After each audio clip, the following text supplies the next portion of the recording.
Thanks for listening to Curious Cat, a podcast that examines the shadowy space where science and the supernatural collide. I'm your host, Jennifer Holtz. Join me every week as I explore what it means to be a soul in a meat suit. Welcome to Curious Cat.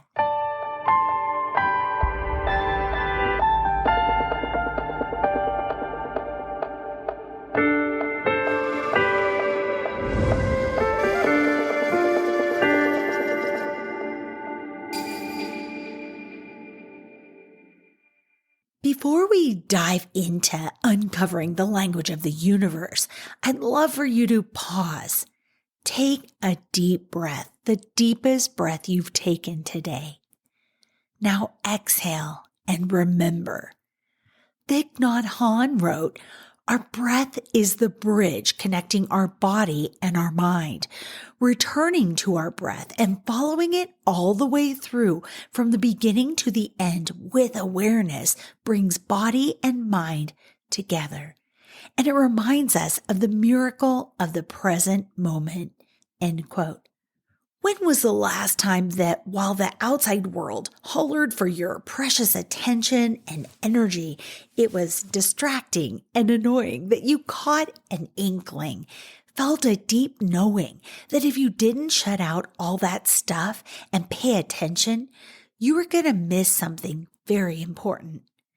Maybe what you would have missed was a message from a loved one that passed on years prior, or it was a whisper not to enter an intersection on that yellow light, or it was a song on the canned music at the grocery store or the mall that has always held deep meaning for you, or it was a reminder that you didn't lock your house, or that you haven't heard from your college daughter in too long, or a reminder to schedule that vet appointment for your cat.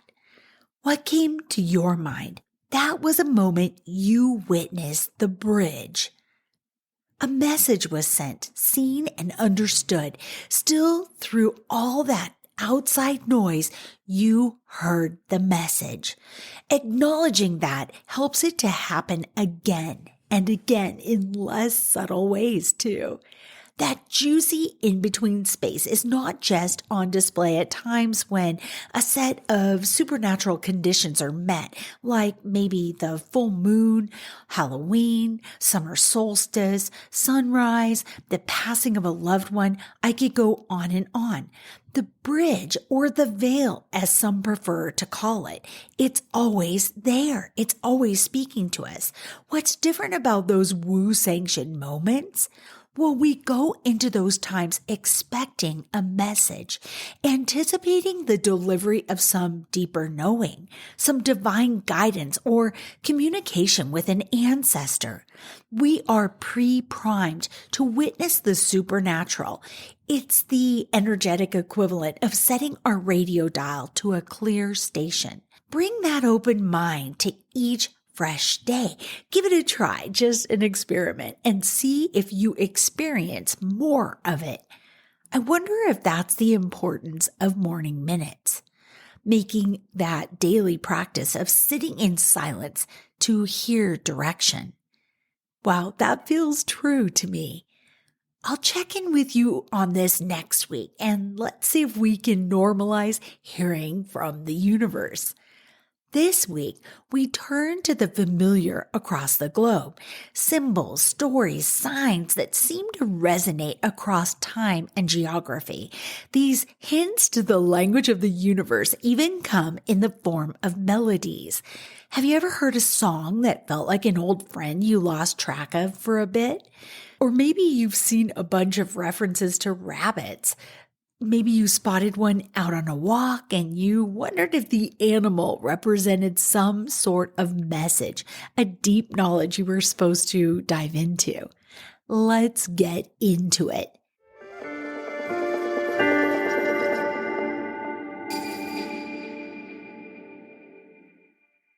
All right, you know me by now. I like to start with the basics. Well, in the case of catching on to the language, the signs and signals from the universe, the starting block is to stay present. Yeah, paying attention. It's the key to seeing, learning, speaking, and communicating with the universe. How can we tune into that universe speak? That radio station I was talking about? I think it boils down to three things: staying in the present moment, really being tuned in to now. Second, setting an intention, telling the universe you want to be dazzled and expect results. Third, and really, this is the entire episode in one sentence. So if you have something else you have to do, you can just turn it off after this. But if you think it's a sign, it is a sign. Simple, right? Reminds me of my friend Miss Molly Knows, whose adage is, know that you know. Let's dive into that staying in the present first. I have a whole episode dedicated to this, and I've linked it in the show notes. But let's jump cut a bit to the good stuff. Namely, you already know how important it is to live in the present. From mindful breathing to sound bowls to naming three things outside yourself in order to stave off a panic attack and more. Eckhart Tolle is a font of knowledge in this area, but so is Thich Nhat Hanh. Here's a quick exercise from Thich Nhat Hanh to pop us into the present moment together. Thich Nhat Hanh offers us a breathing exercise, which he calls wonderful moment. He says, I'm sure that if you follow this exercise in difficult moments, you will find relief. I love that. It's such a graceful way of approaching it, isn't it? I love him so much. So here is his exercise. Breathing in, I know I am breathing in. Breathing out, I know I am breathing out. Breathing in, I notice that my in-breath has become deeper. Breathing out, I notice that my out-breath has become slower. Breathing in, I calm myself. Breathing out, I feel at ease. Breathing in, I smile. Breathing out, I release. Breathing in, I dwell in the present moment. Breathing out, I feel it is a wonderful moment. He goes on. These verses can be summarized in the following way: in, out, deep, slow, calm, ease, smile, release, present moment, wonderful moment. Han reminds us, Buddha said that the present moment is the only moment when life is available to us.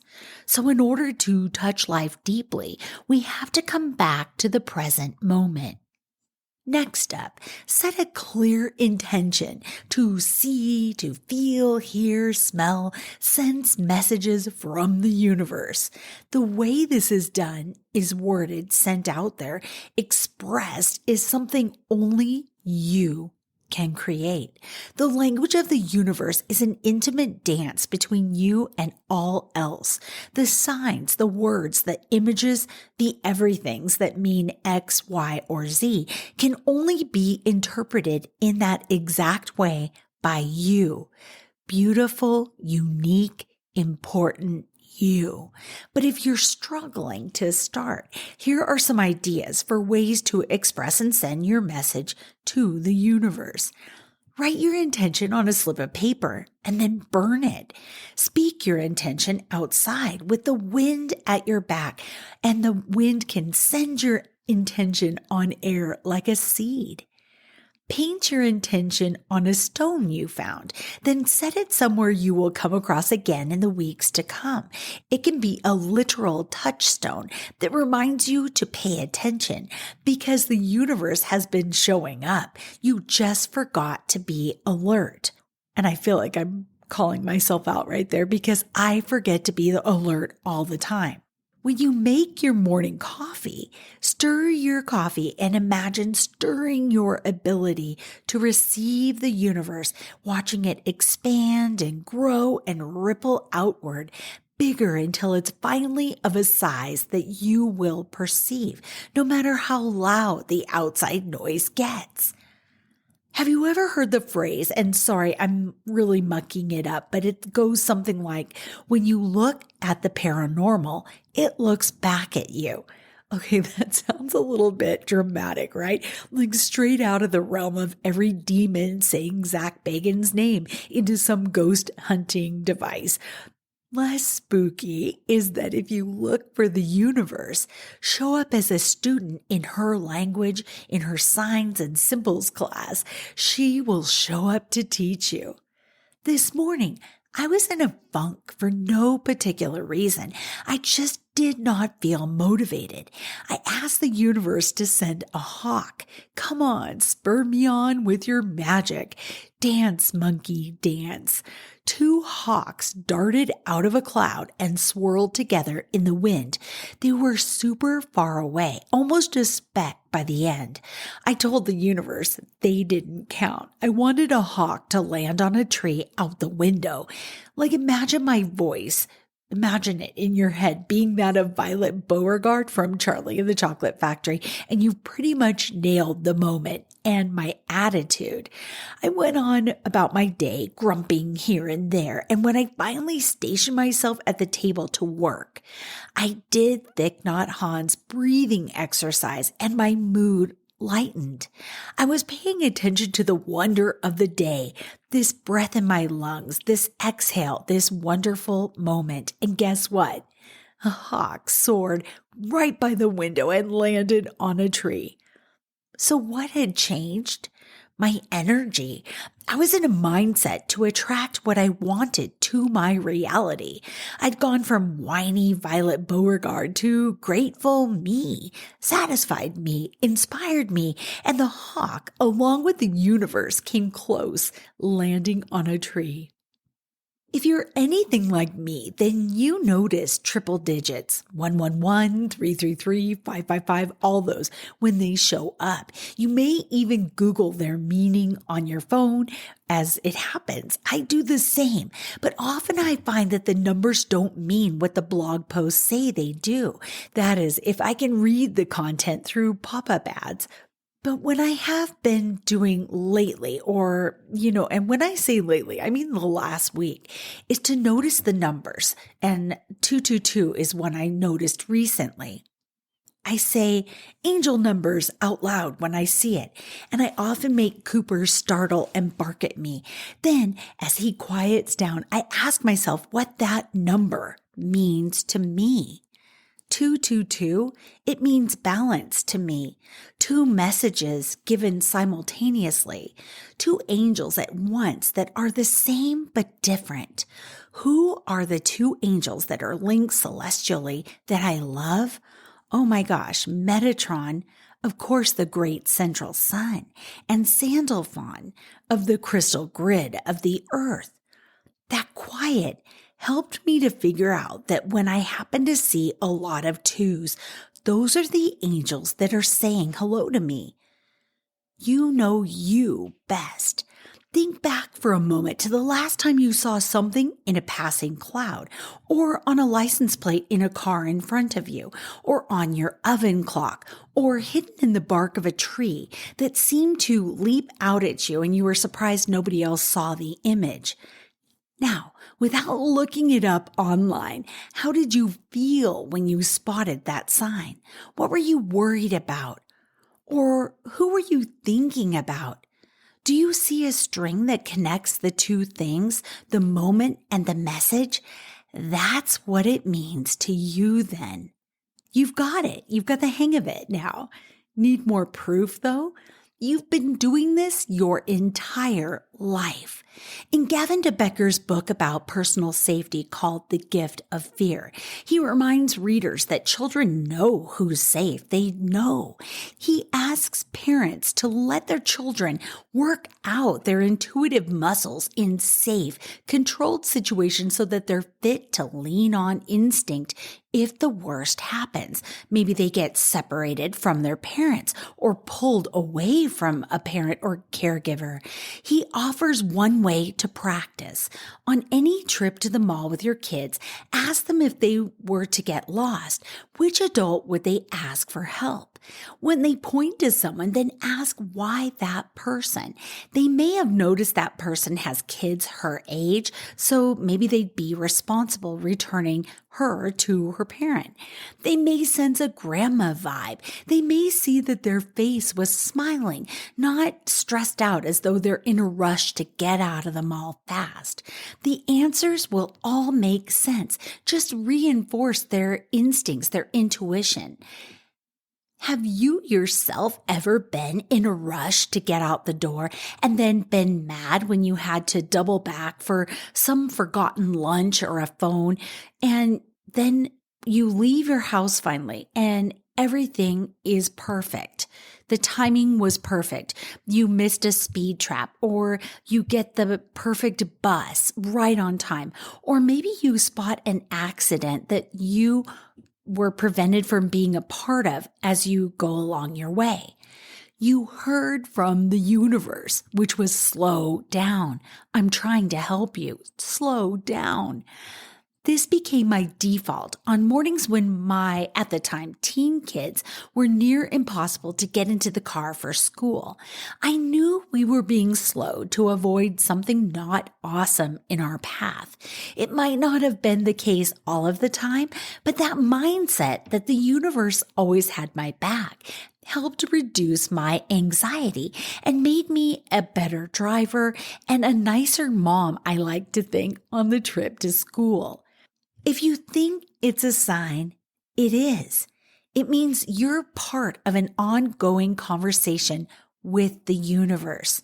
It might be worth buying a little notebook just to write down the signs and the symbols and the numbers and the colors and songs and all that are part of your ongoing conversation with the all. It's just a thought.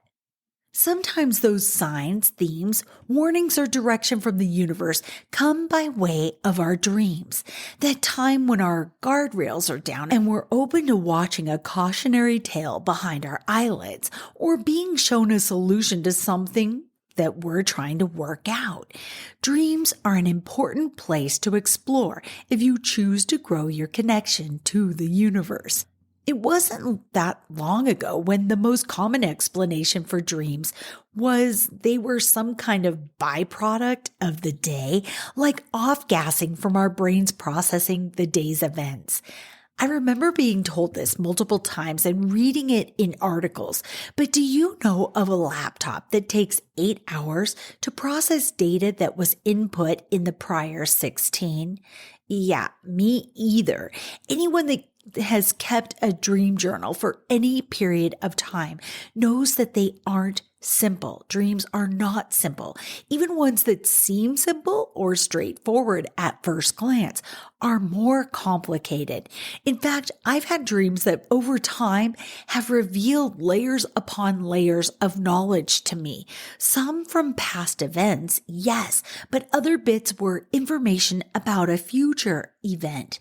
Last night, my dreams had details that I can trace back to conversations I had the day before, but some of the characters, the storyline, the close and details were novel. What we can probably all agree upon is that dreams and dream interpretation is a complicated business. From Wikipedia, to be studied, a dream must first be reduced to a verbal report, which is an account of the subject's memory of the dream, not the subject's dream experience itself.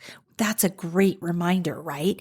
And from the psychic spellcraft, dreams are a reflection of the influences on our subconscious mind. And everybody has their own unique issues that manifest as nighttime nuttiness. But even though we all produce our own visions, there are some common recurring dream themes, like flying or standing naked in a crowd. And they ask, what do they mean? So they just give us a handful to consider. consider. Cemeteries. To dream of walking through a cemetery means that you are sad or fearful, but don't despair. It can also mean that you're on the verge of a rebirth of some sort. Falling with fear means you're feeling out of control or insecure, or maybe change is happening too fast for your own self to really be able to handle. Enjoying the fall means that you're ready to take on new challenges. Flying is a reflection of your capabilities and suggests a sense of freedom. This means you know you can do it, whatever the it is. Being naked in public in your dream, you feel vulnerable. Those are a few of the common symbols or recurring themes from dreams. Again, and yes, I'm sure I sound like a broken record, but only you know what those symbols or themes mean for you. The language of dreams is personal. If you dreamt of, say, having a toothache and you did an internet search, would the internet's interpretation resonate with you? Maybe, maybe not, maybe parts do. But if you read multiple posts, and that's the key, take what resonates. That's true for you, and then toss the rest. I want to say something from my heart here. What you dream about does not bring that thing into reality in any way, shape, or form. I wish someone had told me that when I was a kid. I had dreams of people or animals being ill or dying, and then when it happened, a part of me thought I brought that on with my dreams. The answer is no. If that's happened to you in your past, maybe you and me can let that go. Let go of that guilt and perceived responsibility for that ill-fated tragedy. Let's let it go once and for all. Dreams are a powerful time when we can communicate with the universe. If there's something we want to heal, we can set that intention before we fall asleep. If we want something like, say, a glimpse of our past life that's caused us to be claustrophobic, we can ask to be shown by our guides as we sleep. We can even ask to remember it upon waking, or if we feel like it might re-victimize us, we can ask that we forget, but get to retain the healing. Remember, you are in charge of this experience, so do this your way. I think dreams are the most powerful clear channel to the universe because we push our egoic self to the side when we drift off. It's more like a drifting away from the physical body, which the ego is the CEO of, right? And in that juicy space, that bodiless, free from earthly concerns, we are open to seeing the universe, to hearing it, to playing, to flying way above it all. Our bodies do this amazing thing as we fall asleep. Our senses become somewhat dulled, right? So we can actually sleep. It's this and the playfulness we can bring to sleep that can result in incredible experiences. When I think of dreaming, the image that comes to my mind is of the snowman. You know that wordless mini movie of a little boy and a snowman that comes to life? They fly above villages and forests. They're free. They're safe. Love is padding their whole exploration together. Some in the spiritual community express concern about where our souls actually travel during our dream state. They worry that there's dark or negative energies that can attach to us when we are at our most vulnerable. I share this concern, so I take the lead of my friend Karen Rontowski, who recommends a single word ritual to cut all those ties and tethers in the morning and retrieve our energies that got sprinkled around the etheric realms as we dreamt back to ourselves. And that word is coffee. It's an easy one for me to remember. And while I wait for my coffee to brew, I say coffee, cutting all the ties and tethers. Sometimes I even rub down the back of my neck and my arms and legs as I say it, cutting off any of those energy spiderwebs and strings before the day's in full swing. Let's explore some universal symbols. Symbols are shorthand. They convey a lot of information in a single image. This is as relevant now as it was for ancient people traveling in, say, the Southwest United States or in Sumerian culture, and fill in the blank for all else. Instead of marking symbols on cave walls now, though, we tend to send emojis to enhance our text messages, but even those are more complicated than you might think at first glance. If you haven't had the chance to watch it yet, there's a mini series on Netflix called Adolescence. It is excellent. In one gripping scene, and this isn't spoiling anything, a police officer's son has to explain the subtle clues, and some not so subtle, that a classmate is bullying another one with emojis in comments on Instagram. Well worth the watch for the feat of shooting each episode as a single continuous shot, but also for the conversations it will begin about how our boys are getting lost in the internet, and so are our girls, and are they theirs. But back to symbols. I found this overview from culturalmixology.com that I love. When we think about communicating across cultures, we usually think of language first. Beyond words, there are gestures, clothing choices, and behaviors that also help us connect with people from diverse backgrounds and understand their norms. But what about symbols? These compact images transcend language barriers, succinctly conveying complex ideas. Understanding the meanings behind the common symbols across cultures helps us understand messages in cultural contexts and gain rich insights into a culture's values, histories, and religions. Some symbols, like the mandala, have countless variations that each hold an intricate meaning. Translating to sacred center or circle in Sanskrit, the mandala is a circular symbol full of geometric patterns. These different forms with unique patterns, shapes, and colors permeate spiritual practices. For example, they signify the universe's interconnectedness in Buddhism, Hinduism, Native American spirituality, among other belief systems. Moreover, specific patterns and colors within the mandalas denote distinctive meanings. Bells, for instance, represent the opening and clearing of the mind to receive clarity and wisdom. Even seemingly universal symbols possess cultural nuances. The cross, globally recognized as Christianity's emblem, boasts over 40 variations across different sects. For example, the Russian Orthodox cross has 3 horizontal crossbeams instead of 1. The top symbolizes the sign of Jesus of Nazareth, King of the Jews, above Christ's head. The middle is where Christ's hands were nailed, and the bottom is the footrest. You may have even seen certain cultural symbols without realizing it. For instance, Adinkra are a family of symbols that originated in the kingdom of Ashanti in the present-day Ghana. There are over 100 Adinkra symbols embodying various concepts and proverbs such as authority, humility, and strength. These symbols often feature prominently in clothing, architecture, and notably logos. Many Ghana universities, for example, incorporate at least one Adinkra symbol in their coat of arms to signal their prestige. Are you ready, they ask, to decode the meanings of symbols around you? Their article concludes with a handy-dandy infographic that goes into some of the most recognized symbols in the world.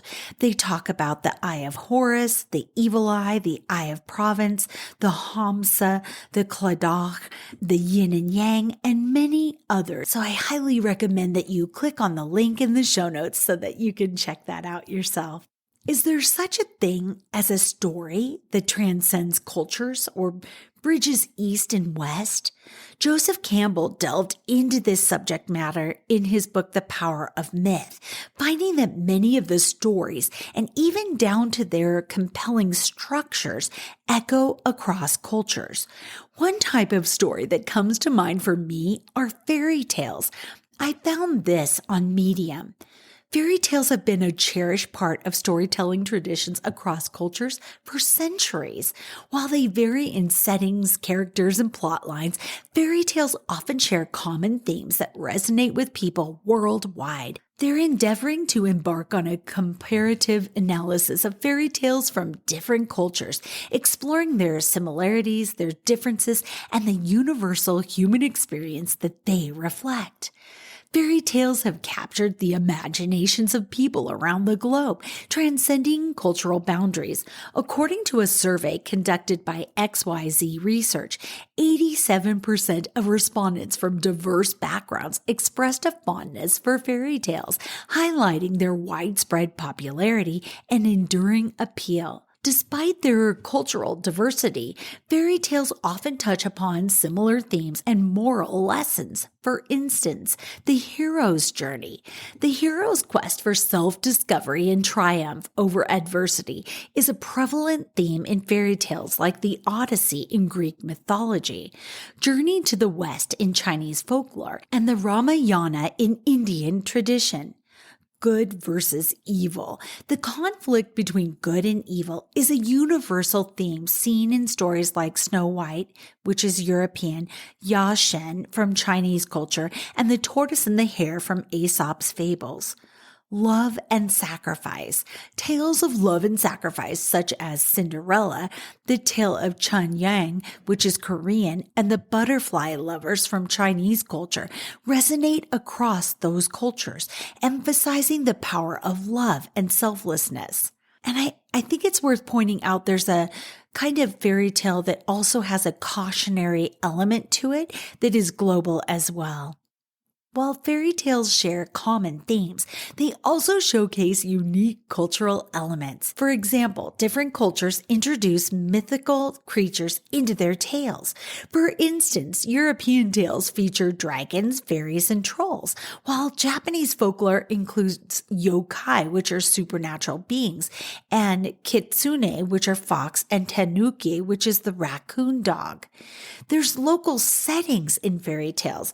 So fairy tales often reflect the landscapes and settings of their respective cultures. Scandinavian tales frequently feature snow-covered forests and icy landscapes, while African folklore incorporates savannas and dense jungles. Cultural symbols and metaphors are woven into fairy tales. For example, the Three Little Pigs, which is European. It represents the importance of hard work and planning, while the Anansi tales from Africa use the spider as a symbol of cunning and cleverness. In the modern age, fairy tales continue to evolve, influenced by cross-cultural exchanges and contemporary values. Disney's adaptations such as Mulan, which is Chinese, Moana, which is Polynesian, and Frozen, which is Nordic, showcase the reinterpretation of traditional tales to cater to global audiences while incorporating cultural authenticity. Fairy tales, with their diverse origins and shared themes, offer a window into the human experience that transcends cultural boundaries. They bring us together, right? They reflect our universal desires, our fears, and aspirations, providing a rich tapestry of storytelling that connects us to different cultures and generations. Exploring fairy tales from various cultures allows us to appreciate our shared humanity while celebrating the uniqueness of our global storytelling heritage. As I was researching stories that unite us, what came up? A website called storiesunite.com. I got goosebumps reading their purpose, which is welcome to the stories that unite us. The goal of this project is to share personal stories and opinions as a way to open minds, to demonstrate perspective, to create discussion, and therefore delve into deeper cultural understanding. The interviewees in these podcasts and videos do not represent their entire country or culture or community, only themselves and their personal opinion. Thank you for bringing the world to your classroom and sharing sharing your classroom with the world, end quote. They have partner schools in the United States, in Cameroon, in Colombia, Puerto Rico, and Ghana, and collect both audio and video stories. The website still has a place to receive stories from students, but I'm not sure what the next steps to share or distribute these stories will be for them. I'll be looking forward to that coming out. What a great idea though, right?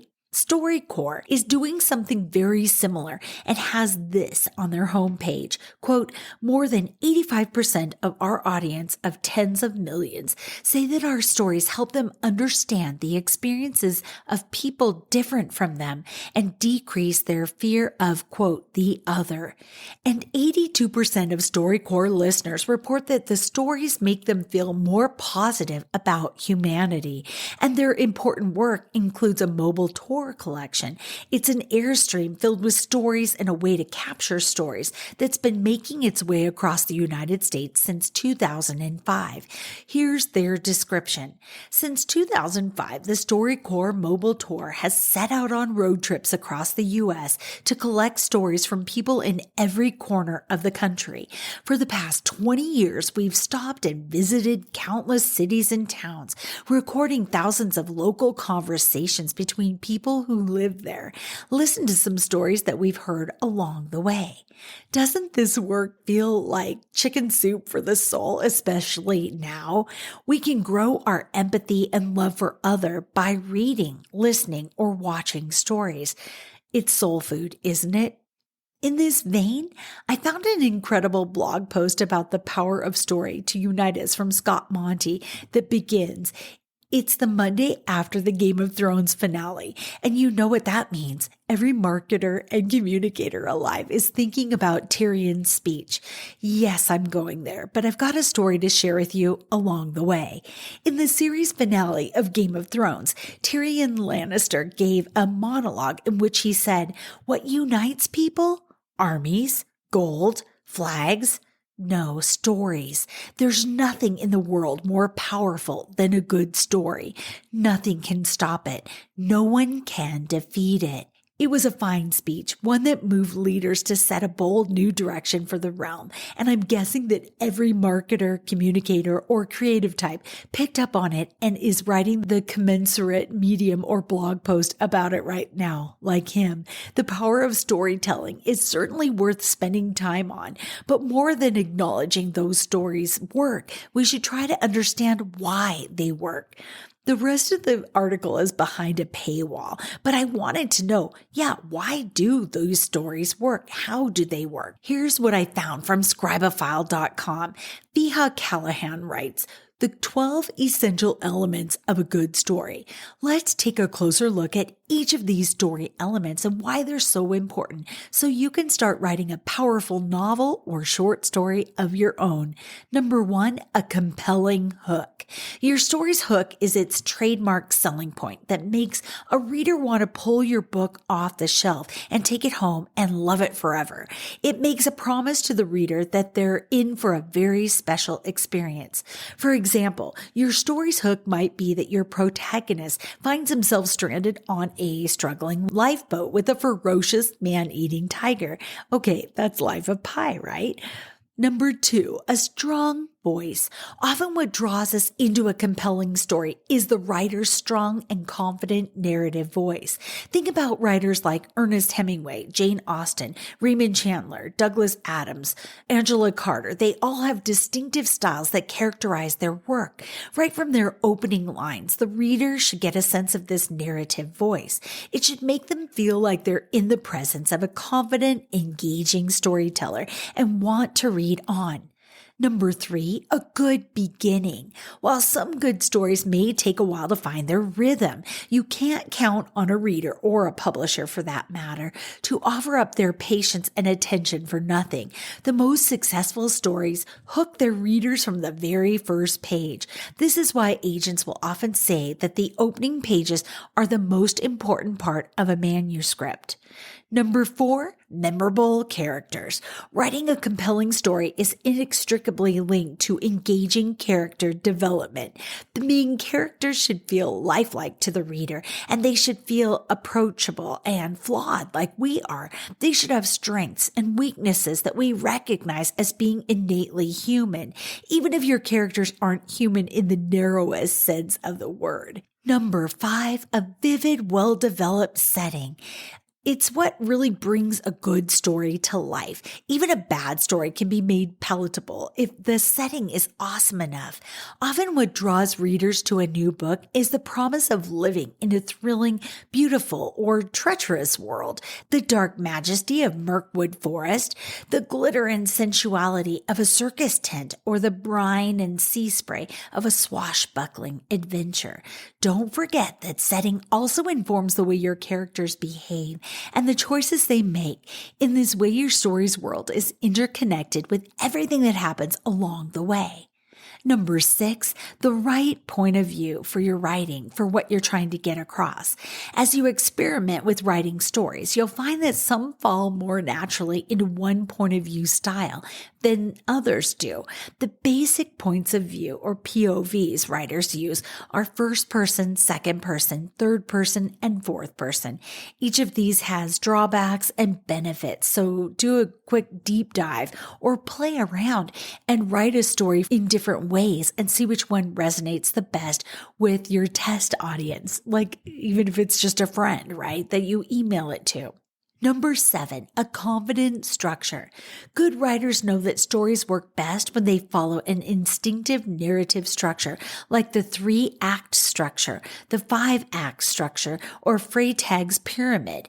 Readers won't know this, at least not cognitively, not by name, but they're familiar with that pacing of a novel, and they'll notice if it's off, that it usually happens because of a staggering structure. That doesn't mean that you can't rethink them and make them work in different ways for you. You just need to know the basic structure so you can break the rules well. Number 8, multi-layered conflict. Conflict is what gets a story on its feet and propels it forward. A good writer can find ways to blend external conflict or problems that arise due to outside forces with internal conflict or problems that arise from within. You can create conflict in a number of ways, from having your main characters come to loggerheads over irreconcilable ideas, to having them face a destructive natural force like a hurricane, to having your protagonist overcome a moral or ethical quandary within. Without conflict, your characters are just schlepping around, living their ordinary lives. Number 9, action and reaction. From conflict comes a shifting dynamic of action and reaction. One of the common elements of a weak story is the way a character does not take on any personal agency over the course of the plot. Instead, they passively let situations happen to them, waiting for the storm to pass. And I always think of Joss Whedon, who was the brains and the behind the Serenity series with Nathan Fallon. If you're familiar with him, he was amazing because he said we have to hold our characters accountable. If something good happens, there may be ramifications for that good thing happening. So you need to show it. You need to show all the human sides. But this author goes on, while the inciting incident of a story is usually an external event that happens to the character, they have to react to it. There should immediately be a countering action. Your characters make a choice or put some new pivotal moment into motion, an action and a reaction. A good story has a balance of action and reaction, with the character taking actionable steps to move the story forward for better or for worse.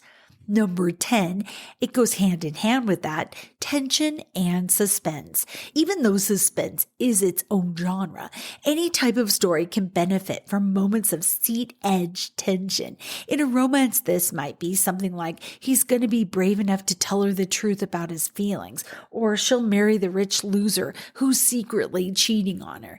In fantasy, it looks like, will the hero reach safety before the bloodthirsty beasties catch them? And And of course, genres like mystery, thriller, and action-adventure are laden with heart-stopping suspense. They're essential moments that keep the reader's attention and they grow the character. Number 11, atmosphere. Atmosphere is the overall sense a reader gets from reading your work. This is created largely through a story's setting, a mood, a tone. Victorian Gothic novels are famous for their distinctive atmospheres. A lighthearted contemporary romance novel or sci-fi eco-thriller would have a very different atmosphere to offer the reader. Number 12, a powerful theme. Theme is the core message behind any narrative work, but don't lay it on too thick. It's the underlying idea that gives a story meaning and makes it matter to the reader. Number 13, a dramatic question. A dramatic question is the overarching through line. It gives a story a sense of unity and completion. We're putting it near the end of this list because the story's dramatic question may not become clear to you as a writer until you're way into the writing process. Then you can use it to enhance the earlier sections of your story through revision. Dramatic questions can be things like, and they offer these as examples, will the two star-crossed lovers overcome their family's rivalry and live happily ever after? Or will the hero overcome their self-doubt to become the leader the village needs? Once the question has been answered definitively, the story has reached its conclusion, which brings us to number 14, a satisfying ending. The right ending can make or break a narrative. If an ending is muddled, confused, or unsatisfying, readers or true to the characters, I would argue too. You see it. For me, I see it like highlighter pen. It drives me nuts when they're not true to the characters and they try to pull up the happy ending when you know it can't happen. But anyway, I interrupted her. Let's see. She says, your readers are going to remember reaching the end and thinking, well, that wasn't what I was hoping for. Don't be that writer, they say. Number 15, honesty and truth. It's the element that separates an emotionally resonant story from a lackluster story, something that doesn't have authenticity and truth. Your audience should see aspects of your character's life echoed in their own, the feelings one goes through at milestone moments, fears and hopes that are innate to the human condition. This is important to all genres of literature, but especially to fantasy and science fiction. This is because when the reader is immersed in fantastical worlds filled with barely imagined beings, the honesty and humanity of those characters is what will impact them most. It also tethers them to their own lives best, right? Not everyone will understand what it's like to be left adrift on a distant space station, but they probably will be able to empathize with the feeling of being abandoned by people they thought they could trust. To get the most out of your story, look for ways to hone in on the universality of being, even in the most unlikely of places. If you seek to catch messages from the universe, I hope I've helped you make a plan. Start small. Even if you use your phone's notes app to type in something you felt was important at the moment, like 555 on the clock. What were you thinking at the time? And what did your gut tell you the message meant? If you feel compelled to write down your human experiences, I hope this conversation also about best practices makes you feel armed and ready to put pen to paper. Your perspective is unique. Your way of telling a story is rare, and your telling may help someone else feel less alone, connected to you and others, rippling out into the world in a loving way we need way more of these days. The bridge is you, your expression, your courage to share, and your focus and attention on the stories of others. Until next week, stay curious. I love you.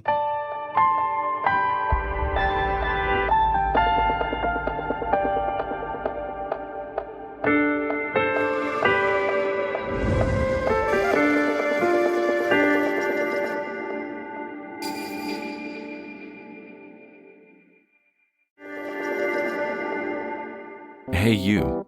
Yes, you. Are you looking for a new podcast that appeals to your scientific curiosity, but is also a little bit spooky? Show me how I died in a past life. Well, look no further, because this cat is where it's at. He had concerns about the ethics surrounding AI, feeling they had achieved consciousness. Curious Cat Podcast examines the shadowy space where science and the supernatural collide. Listen every week with your host, Jennifer Holtz, as she and her guests explore what it means to be a soul in a meat suit. We were healing karma together. They were all kind of predestined to resolve something. Listen on all your favorite streaming apps and continue the conversation on Twitter at CuriousCatPodCA, or find Jennifer and all her links at Jennifer L. Holtz, spelled HOTES.com.